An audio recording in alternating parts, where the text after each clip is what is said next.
ನಾನು ಕೊಟ್ಟಿಗೆ ಗೊಬ್ಬರ,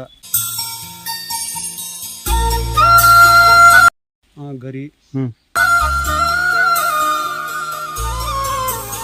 ಮತ್ತೆ ಉಯಿ ನೀರು.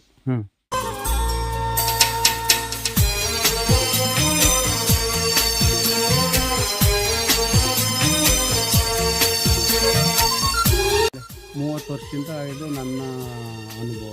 30 ವರ್ಷ ಅಡಿಕೆಗೂ 30, ಕಾಳು ಮೆಣಸು 20 ವರ್ಷ. ಎಷ್ಟು ಜಾಗ ಬರೋದು ಇದು? 17 ಕುಂಟೆ. 17 ಕುಂಟೆ.